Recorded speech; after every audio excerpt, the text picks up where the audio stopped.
कैसे हैं आप लोग। आज हम लोग पढ़ेंगे MAHN यानी master of arts in Hindu studies, जिसमें आज पढ़ेंगे MHN 004 के खंड 2 में इकाई 1 पुरुष पुरुषोत्तम आत्मा एवं धर्म, जिसमें आज हम आपके लिए लेकर आए हैं पुरुषोत्तम। तो वीडियो स्टार्ट करने से पहले जो भी फ्रेंड्स हमारे चैनल पे नए आए हैं कृपया चैनल को सब्सक्राइब कर ले और बेल आइकन को प्रेस कर दें, ताकि जो भी लेटेस्ट वीडियो हमारे चैनल में आए वो सबसे पहले आपको मिल सके। तो आइए ज्यादा टाइम को न लेते हुए चलते हैं अपने टॉपिक पर। पुरुष पुरुषोत्तम आत्मा एवं धर्म में पुरुषोत्तम के बारे में पढ़ते हैं। तो आइए वीडियो को स्टार्ट करते हैं। वेद और उपनिषदों में वर्णित प्रजापति हिरण्यगर्भ विराट पुरुष परम पुरुष का आध्यात्मिक आदर्शवाद गीता में ईश्वरवादी धर्म के रूप में बदल जाता है, जिसमें प्रेम भावना भक्ति का मिश्रण है। क्योंकि जब तक हमें परम तत्व या पर ब्रह्म का साक्षात्कार नहीं होता और हम इस अनुभाविक जगत में जी रहे हैं, तब तक हमें उक्त विषय की व्याख्या के लिए एक सर्वशक्तिमान ईश्वर की आवश्यकता है। इसी को गीता में पुरुषोत्तम कहा गया है। परम सत्ता या परम तत्व के बिना आकार का होना अथवा अशरीरधारी होना सामान्य मनुष्य की दृष्टि में उसका बहुत अधिक महत्व नहीं रखता है। गीता उपनिषदों के आध्यात्मिक आदर्शवाद को मनुष्य जाति के दैनिक जीवन के अनुकूल बनाने के लिए तत्पर होती है। इसके लिए वह परम तत्व की दैवीय क्रिया और परम तत्व द्वारा प्रकृति के कार्यों में भाग लेने संबंधी दोनों विचार का समर्थन करती है। गीता हमारे सामने एक ऐसे ईश्वर की कल्पना प्रस्तुत करती है जो सामान्य पुरुष के जीवन के लिए लाभदायी और संतोषप्रद तो है ही, साथ ही उसके आध्यात्मिक उत्थान के लिए भी लाभप्रद है। गीता का पुरुषोत्तम ऐसी यथार्थ सत्ता है जो अनंत शांत दोनों ओर से ऊपर है। परमात्मा संसार का जनक तथा कारण है जो अद्वितीय शक्ति के रूप में समस्त प्राणियों में व्याप्त है। यह संसार अंगी भाव से पुरुषोत्तम के साथ जुड़ा हुआ है। पुरुषोत्तम ऊपर से लेकर नीचे तक की सभी वस्तुओं में विद्यमान है। इसी कारण पुरुषोत्तम तत्व को गीता का महत्वपूर्ण तत्व माना जाता है। ऋग्वेद के पुरुष सूक्त जो कुछ है, जो कुछ हुआ अथवा वह होगा, वह एक पुरुष ही है। इस भावना को गीता में भली भांति प्रस्तुत किया गया है। सब कुछ मैं ही हूँ, इसके परे भी मैं ही हूँ। पुनः वहां कहा गया है कि मुझसे श्रेष्ठतर तत्व कुछ भी नहीं है, मुझमें यह संपूर्ण जगत समाया हुआ है।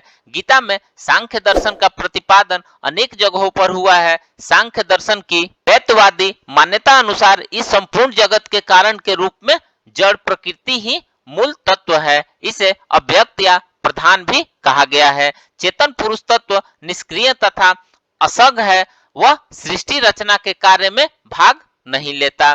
गीता में इन दोनों तत्वों से परे एक सर्वव्यापक अद्वितीय तत्व को स्वीकार करती है जो प्रकृति पुरुष दोनों से भिन्न है। यह अद्वितीय तत्व संपूर्ण जगत का मूलाधार है।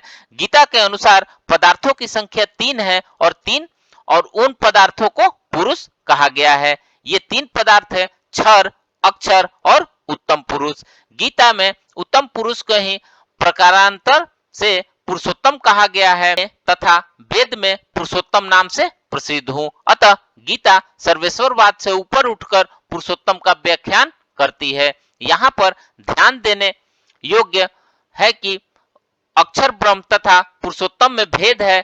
जड़ जगत से भिन्न चेतना ब्रह्म या चेतन अक्षर को ब्रह्म कहते हैं, परंतु जो ईश्वर इस विश्व में व्याप्त रहते हैं इससे भी परे हैं। वह जगत के समस्त पदार्थों में स्थित है, साथ ही उससे अलग भी है। वह विश्व के अंदर रहते हुए भी विश्व से बाहर है। वही ईश्वर पुरुषोत्तम है। पुरुषोत्तम शब्द 2 शब्दों से मिलकर बना है, पुरुष और उत्तम। पुरुष के बारे में पहले ही बताया जा चुका है। उत्तम शब्द उसकी महत्ता या श्रेष्ठता को बतलाता है।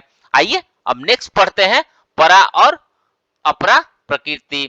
गीता का पुरुषोत्तम तत्व वेद वेदांत और दर्शन के परम तत्व से भिन्न है। क्षर, अक्षर और पुरुषोत्तम गीता के 3 तत्व है। क्षर उसकी अपरा प्रकृति है, जिसका अधिभूत क्षेत्र और अस्वस्थ भी कहा गया है। पृथ्वी, जल, तेज, वायु, आकाश, मन, बुद्धि और अहंकार, ये 8 भगवान की अपरा प्रकृति है। अक्षर तत्व उसकी परा प्रकृति है, जिसको अध्यात्म पुरुष तथा क्षेत्रज्ञ भी कहा जाता है। अनंत ब्रह्मांड के रूप में प्रकाशित प्रकृति पुरुष को उस पुरुषोत्तम की अपरा और परा प्रकृतियां है। उसकी यह अपरा प्रकृति जड़ है और परा प्रकृति चेतन। इन दोनों जड़ की संयोजन से ही इस जगत की उत्पत्ति हुई है। गीता के अनुसार प्रकृति पुरुष के संयोग से इस जगत में उत्पत्ति हुई है, किंतु वे दो नहीं एक ही हैं। प्रकृति और पुरुष परमात्मा ही नहीं अपितु परम तत्व के प्रकाशक मात्र है। गीता में इस जगत को भगवान की प्रकृति कहा गया है और इसलिए जगत भगवान का आभास तथा परिणाम न होकर ईश्वर में ही व्याप्त है। जगत का नित्य अस्तित्व है क्योंकि वह भगवान की लीला या अभिव्यक्त है। यहाँ पर ध्यान देने योग्य है कि जगत की अपेक्षा भगवान व्यापक है और जगत उसका एक अंश मात्र है। इसलिए जगत अंगी भाव से पुरुषोत्तम से जुड़ा हुआ है। वह पुरुषोत्तम अनंत, अखंड, असीम तथा अजेय है। यह पुरुषोत्तम स्वयं श्री कृष्ण ही है। गीता में उत्तम पुरुष के रूप में कृष्ण ने अपनी विभूतियों का वर्णन किया है। तो फ्रेंड्स, इस प्रकार से आज हमने पुरुष, पुरुषोत्तम, आत्मा एवं धर्म में पुरुषोत्तम के बारे में पढ़ा। तो मिलते हैं एक नए वीडियो के साथ में, तब तक हमारे चैनल पे बने रहिए। धन्यवाद।